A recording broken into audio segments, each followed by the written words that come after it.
Hello, my name is Jesse. This is my partner Letty, and we're going to discuss why the voting age should be raised back to 21 instead of 18.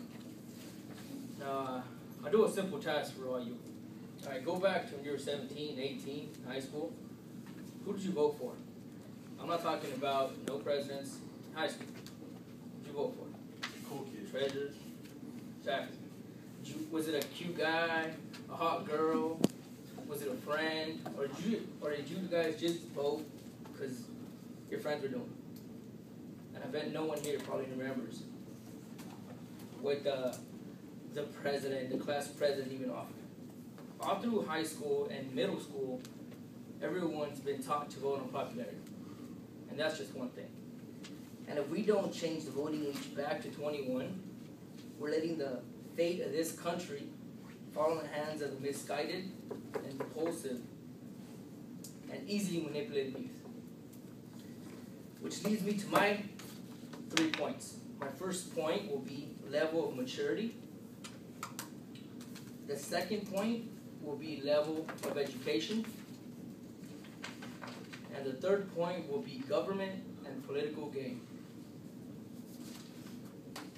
My first point, level of maturity.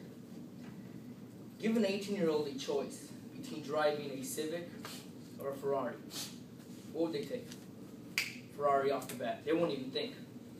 They don't put gas, insurance, maintenance, travel, anything. They just live in that don't think about tomorrow mentality. And that's who we rely on as an 18-year-old to change the fate of this country and to vote.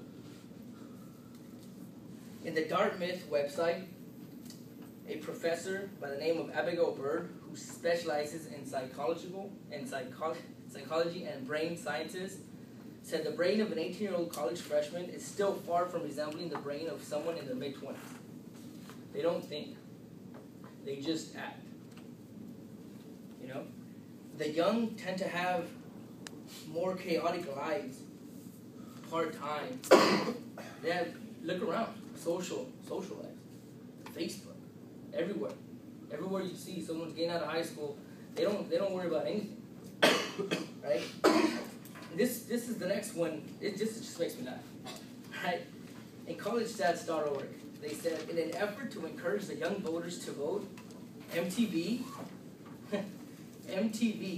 launched a fantasy election 2012 game similar to the fantasy football, as in it allows players to track motions of national and state politicians and analyze their chances of success. So we're relying everything to be a game. My second point, level of education. The Alliance for Excellent Education reports that every year 1.2 million high school students do not graduate with their peers. 30% never graduate high school at all. And according to the Alliance's most recent report, high school dropouts are far more likely to be a drain on the economy. Which means one simple thing. If I'm 17, 18, I drop out, the next year there's an election, who votes? Someone who has nothing, someone who couldn't even finish high school, someone who won't even stay after class to do anything and do research, and we want these 18-year-olds to make decisions to change all of our lives? And according to the Department of Education, out of 3 years required of social studies, only one semester of American government is required your senior year. One semester. What'd you guys do your senior year? I can tell you I wasn't even in class my senior year. My last point, and I'm gonna, you might be wondering why I'm bringing this up, but the 26th Amendment. What is that? The long debate over lowering the voting age in America from 21 to 18 began during World War II and intensified during the Vietnam War, when young men denied the right to vote were being forced to fight for their country. So there was a draft, right? And the government needed more manpower. So to allow these kids, you know, to still make them go fight, they said, okay, we'll give you the right to vote. And these kids fell for it. Like, oh, we can vote, but yet we're still going to war. And I read an article on History.com that said over the next decades after 1972, the legacy of the 26th Amendment was a mixed one.